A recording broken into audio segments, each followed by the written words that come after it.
Hello and welcome back to our channel the educational hub. बच्चों, जैसा कि पिछली वीडियो के अंदर हमने आपको प्रैक्टिकल का एक जर्नल ओवरव्यू दिया, जिसके अंदर हमने कुछ बेसिक सी बातें आपको बताई कि आपने प्रैक्टिकल के लिए किस तरीके से प्रिपेयर होकर जाना है, कौन कौन सी चीज़ें पूछी जा सकती है, कौन कौन सी चीज़ें इंपॉर्टेंट नहीं है। तो आज की जो वीडियो है, जैसा कि आपने यकीनन थंबनेल में देख लिया होगा, इट्स टोटली अबाउट बायोलॉजी। ठीक है, तो इसकी वीडियो के अंदर बच्चों हम क्लास 9 और क्लास 10 दोनों के बायोलॉजी प्रैक्टिकल्स को डिस्कस करेंगे कि कौन सा प्रैक्टिकल आपने किस तरीके से करना है। ऑब्वियसली वीडियो थोड़ा सा लेंदी होगा क्योंकि हर एक एक्सपेरिमेंट को मैं डिटेल से आपको बताऊंगा और समझाऊंगा, क्योंकि अगर सिर्फ जर्नल ओवरव्यू दिया जाए तो फिर बच्चे कंफ्यूज होते हैं, पूछते भी रहते हैं कि सर ये चीज़ नहीं समझ में आई, सर इस प्रैक्टिकल में ये काम कैसे होगा। तो लिहाजा हम हर एक प्रैक्टिकल को जर्नली थॉरली जो है वो डिस्कस करेंगे। So let's get started. This is Aliyad Malik. So बच्चों, पहला जो एक्सपेरिमेंट है that is about experiment number 1A and 1B। ठीक है, नंबर 1A जो है बच्चों, this is about compound microscope. तो आपने इसको टोटली रट्टा लगाना है। ठीक है, परफॉर्मेंस की यहाँ पर कोई ज़रूरत नहीं होगी,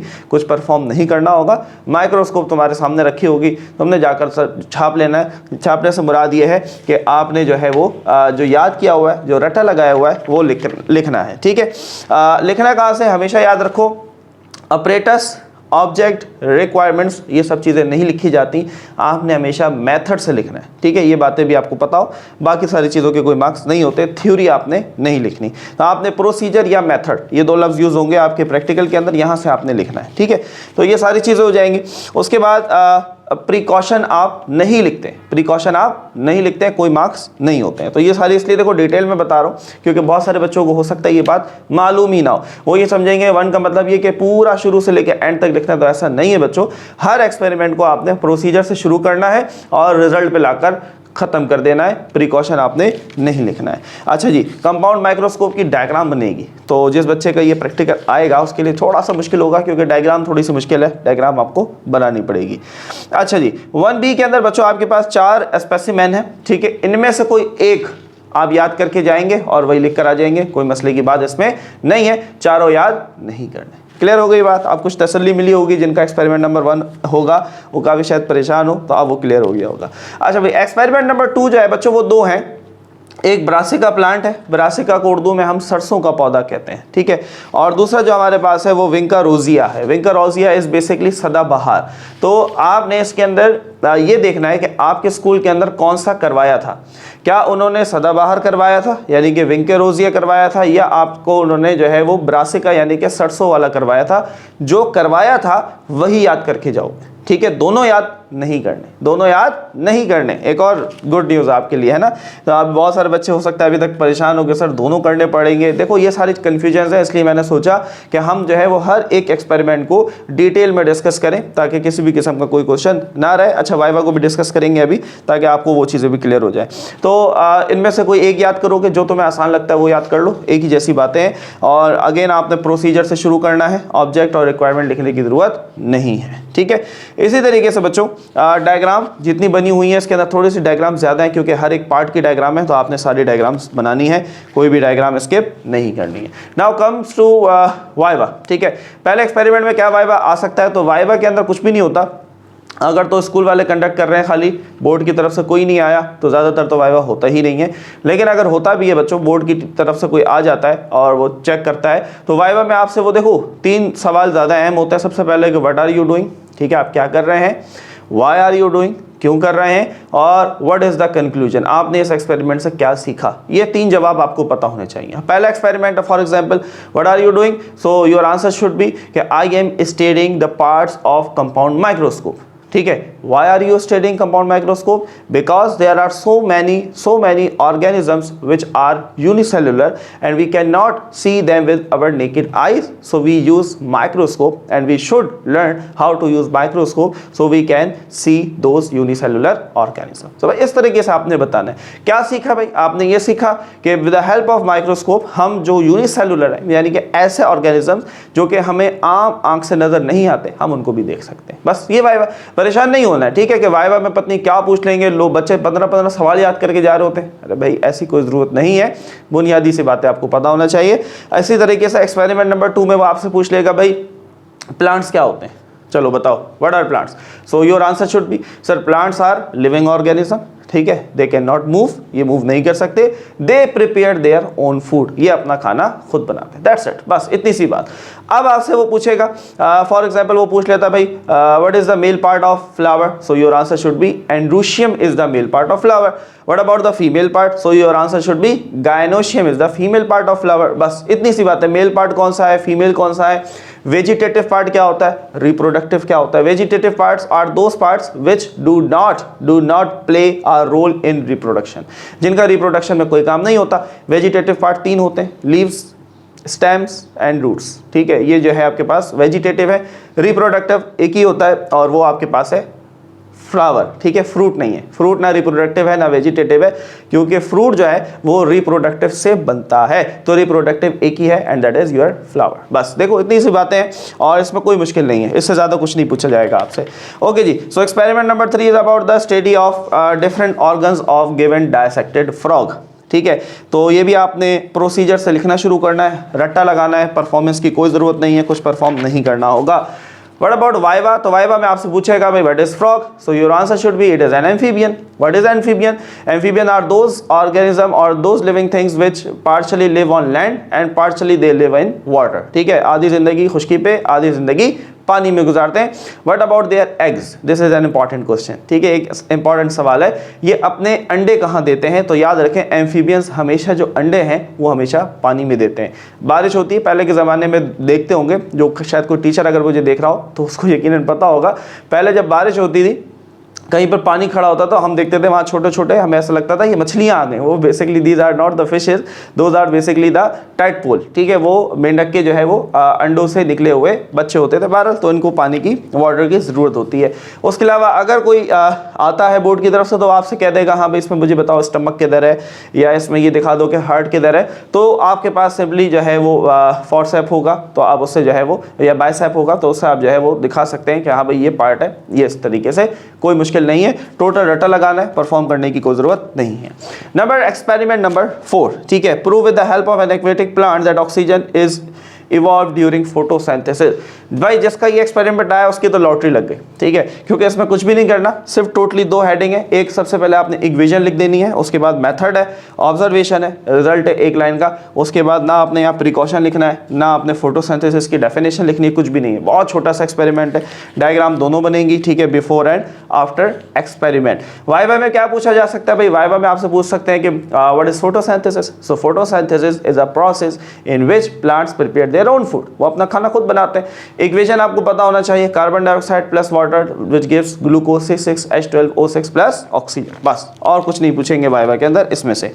अच्छा जी, नंबर 5 जो है ये थोड़ा सा लंबा है लेकिन बहुत आसान है, बल्कि बहुत छोटा सा है, ज़्यादा लंबा नहीं है। इसके अंदर भी आपने मेथड बताना है, ठीक है, कि अगर हम किसी प्लांट को जो है वो जार में बंद कर देते हैं तो वो ऑक्सीजन रिलीज़ करता है, और ये सारी चीज़ें परफॉर्म नहीं करना। मज़े की बात यह है कि बायो के प्रैक्टिकल हम परफॉर्म ज़्यादातर नहीं कर पाते, उसकी वजह यह है कि ये टाइम टेकिंग होते हैं, इसका रिजल्ट आने में हमें 4 से 6 घंटे या इससे ज़्यादा भी दरकार होते हैं, तो लिहाजा बायो का एक्सपेरिमेंट आप परफॉर्म नहीं करते, सिर्फ जाकर रट्टा लगाया हुआ लिखते हैं, वाइवा देते हैं अगर वाइवा होता है, और बस अपने घर चले जाते हैं, इसके अलावा कोई काम नहीं होता। सिमिलरली एक्सपेरिमेंट नंबर 6 जो है उसके अंदर भी परफॉर्मेंस की कोई ज़रूरत नहीं है, बस लिखा हुआ जो है, जो याद किया है उसको जाकर लिखोगे और दैट्स इट, टोटी कहानी खत्म।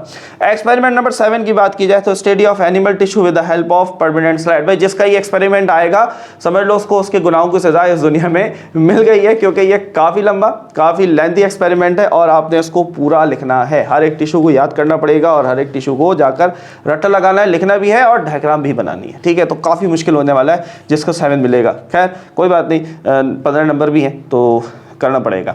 नंबर 8 जो है बच्चों माइटोसिस के हवाले से, तो आपने अगेन प्रोसीजर से शुरू करना है, बार बार बता रहा हूँ, प्रोसीजर से ऊपर जितनी भी हेडिंग है उनमें से कोई भी हेडिंग आपने नहीं लिखनी है, सिर्फ और सिर्फ प्रोसीजर से कहानी शुरू होगी। एक्सपेरिमेंट नंबर 9 वो भी इसी तरीके से, क्या आपने बेसिकली माइक्रोस्कोप में देखना होता है कि कैसे नज़र आ रहा है, तो यहाँ पर जो है वो किसी भी किस्म की परफॉर्मेंस की ज़रूरत नहीं है, सिर्फ याद करना है और जाकर लिख के आना है।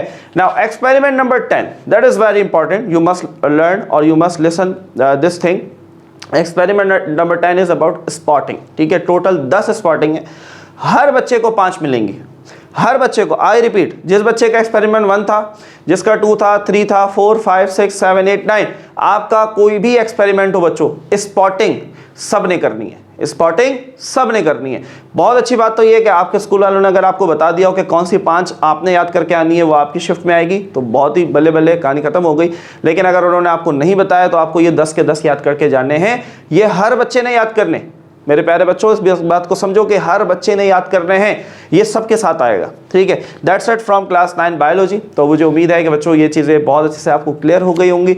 बाकी वाइवा मैंने आपको बता दिया क्या कर रहे हैं, क्यों कर रहे हैं, क्या सीखा, ये 3 सवालों के जवाब आपके पास मौजूद होने चाहिए। जो भी एक्सपेरिमेंट मिला है ऑब्वियसली उसको थोड़ा सा पढ़ लेंगे तो आपको वाइवा में भी कोई प्रॉब्लम नहीं होने वाली। सो नाउ मूव ऑन होते हैं क्लास 10 की बायो की तरफ। वो भी काफ़ी नाराज़ रहते हैं कि सर आप क्लास 10 को नहीं डिस्कस करते, तो आइए क्लास 9 के बाद हम जो है वो डिस्कस करते हैं क्लास 10 बायो प्रैक्टिकल्स को। सो नाउ बच्चों, हमारे पास क्लास 10 की बायो की बुक आ चुकी है और हम जल्दी से उनके एक्सपेरिमेंट्स को डिस्कस कर लेते हैं। पहला एक्सपेरिमेंट जो है वो पोटैटो का आपने लेंथ वगैरह करनी है, वेट करना है भाई, पानी से पहले, पानी में डुबाने से पहले क्या था, बाद में क्या था। परफॉर्मेंस की ज़रूरत नहीं होगी, सिर्फ और सिर्फ आपने प्रोसीजर से जो है उसको लिखना है। और टोटल आपने जो इन्फेरेंस है, इन्फेरेंस का मतलब भी यहाँ पर ऑब्जर्वेशन या रिजल्ट होता है। तो व्हाट अबाउट वाइवा, तो वाइवा में आपसे ये पूछा जा सकता है कि भाई क्या होता है हाइपरटोनिक, क्या होता है हाइपोटोनिक, ये सारी चीज़ें आपको पता होनी चाहिए।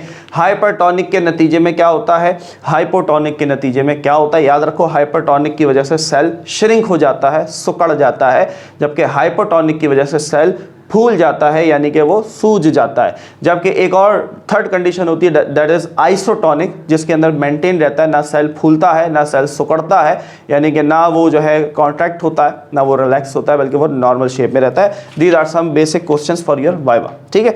नंबर 2 जो है वो ह्यूमन हार्ट है। तो आपने टोटली इसको प्रोसीजर से लेकर और एंड में फंक्शंस जो है वॉल्स नहीं साइमेट्रिक सर्किट तक, यहाँ तक आपने इसको एज इट इज छाप लेना है, डायग्राम बनेगी। वाइवा में क्या पूछा जा सकता है भाई, what is heart, heart is a muscular pumping organ, ठीक है। और what are the functions of heart, तो उसमें लिखे हुए हैं कि भाई ब्लड को पंप करता है, ब्लड को सर्कुलेट करता है, डीऑक्सीजनेटेड ब्लड को जमा करता है, ऑक्सीजनेटेड को सप्लाई करता है। क्लियर हो गई बात, ज़्यादा डिटेल में जाने की ज़रूरत नहीं है।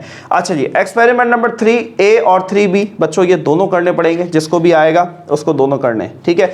तो आपको पता हो भाई ब्लड ग्रुप क्या होते हैं, ब्लड ग्रुप कितने टाइप्स के होते हैं, कौन सा बंदा किसको ब्लड दे सकता है। तो थोड़ी थोड़ी सी बातें वाइवा के अंदर, सिर्फ ये 2 बातें याद रखो। कौन सा ऐसा ब्लड ग्रुप है, कौन सा ऐसा ब्लड ग्रुप है जो सबको खून दे सकता है, और कौन सा ऐसा ब्लड ग्रुप है जो सबसे खून ले सकता है। ठीक हो, हर बंदा हर किसी से खून नहीं ले सकता, उसके लिए उसका ब्लड ग्रुप मैच होना ज़रूरी है। लेकिन 2 लोग बड़े लकी हैं, ओ पॉजिटिव वाले और ओ नेगेटिव वाले। पॉजिटिव वाले बहुत लकी तो नहीं है, ओ पॉजिटिव वाले इस हिसाब से लकी हैं कि वो हर किसी को अपना खून दे सकते हैं, ठीक है। अब ये कहानी जो है ना, इसके पीछे एक लंबी कहानी है। जब कभी हमने बायो पढ़ी इंशाल्लाह तो उसके अंदर हम इन चीज़ों को डिस्कस करेंगे। लंबी कहानी है कि ऐसा क्यों होता है, ठीक है। तो आप में से जिन बच्चों का ब्लड ग्रुप ओ पॉजिटिव है वो कमेंट में ज़रूर बताइएगा कि you are the universal donor. आप पूरी दुनिया में किसी भी इंसान को खून आँख बंद करके दे सकते हैं, अनलेस एंड अनटिल खुदा न खास्ता अगर आपको कोई बीमारी ना हो तो, ठीक है, आप किसी को भी दे सकते हैं। सिमिलरली ओ नेगेटिव वाले द मोस्ट लकीएस्ट, भाई सबसे ज़्यादा जो है ना लकी वो हैं, बिकॉज वो किसी से भी खून ले सकते हैं। दे आर यूनिवर्सल एक्सेप्टेड, वो किसी भी ब्लड ग्रुप वाले से अपना खून ले सकते हैं, लेकिन ये ख्याल रखना है कि जिससे ले रहे हैं उसको कोई बीमारी नहीं होनी चाहिए, ठीक है। तो ये बातें थोड़ी सी 2 इंपॉर्टेंट थी, ये आपको पता हो। वाइवा में पूछ सकता है कि यूनिवर्सल डोनर क्या है, यूनिवर्सल एक्सेप्टेड कौन सा है, तो आपको ये चीज़ें पता होनी चाहिए, ठीक है। एंटीजन की बात की जाए तो आपने शायद पढ़ा भी होगा कि ये हमारे पास सबसे पहले मंकी के अंदर जो है वो डिस्कवर हुआ था। ओके जी, सो एक्सपेरिमेंट नंबर 4A और 4B ये भी आपको दोनों करने पड़ेंगे, और परफॉर्मेंस की ज़रूरत नहीं है, याद करके चले जाओ। इसके अंदर जो ऑब्जर्वेशन है वो भी लिख सकते हो, वरना परफॉर्म कर भी सकते हो। आपने अपनी हार्ट बीट को कैलकुलेट करना है, ठीक है, और जस्ट उसको लिख देना है, कोई ऐसी मुश्किल बात नहीं है। बॉडी टेम्परेचर, बुखार चेक करना आना चाहिए, थर्मामीटर भैया आना भी चाहिए, बहुत अच्छी बात है। अगर आपने अभी तक नहीं सीखा तो सीख लो, ठीक है। परफॉर्म करने की ज़रूरत नहीं होगी लेकिन आना चाहिए, ठीक है, ताकि घर में किसी को कभी बुखार हो जाए तो आप उसको चेक कर सकें, हाँ भाई हमारे बच्चे ने जो है वो मैट्रिक किया हुआ है, उसको बुखार चेक करना आता है, वो नीम हकीम बन चुका है। ओके जी, सो एक्सपेरिमेंट नंबर 5 जो है वो मेमेलियन किडनी के हवाले से टोटल रट्टा है, रट्टा मारेंगे, डायग्राम बनाएंगे, और किडनी के बारे में पूछ सकता है भाई व्हाट इज किडनी। तो किडनी जो है वो एक हमारे पास फिल्टरिंग ऑर्गन है जो हमारी ब्लड को फिल्टर करता है, यानी कि उसमें से जो भी वेस्ट मटेरियल है उसको सेपरेट करता है और बॉडी से पास आउट यानी कि बॉडी से बाहर निकाल देता है। Experiment number 6 about transfer section, कुछ परफॉर्म करने की जरूरत नहीं है, रट्टा लगाएंगे और जाकर लिख कर आ जाएंगे। Number 7 is about the budding. Budding क्या है भैया? एसेक्सुअल रिप्रोडक्शन का एक मेथड है, तो इसको हम यूज़ करते हैं। बहुत छोटा सा, जिसके इस दुनिया में कोई गुनाह नहीं उसको ये प्रैक्टिकल मिलेगा। बहुत छोटा सा प्रैक्टिकल है, 5 मिनट के अंदर आप इसको लिखकर फारिग हो जाएंगे। इसी तरीके से experiment number 8 is about ecosystem. Ecosystem पता हो आपको भाई इकोसिस्टम क्या होता है?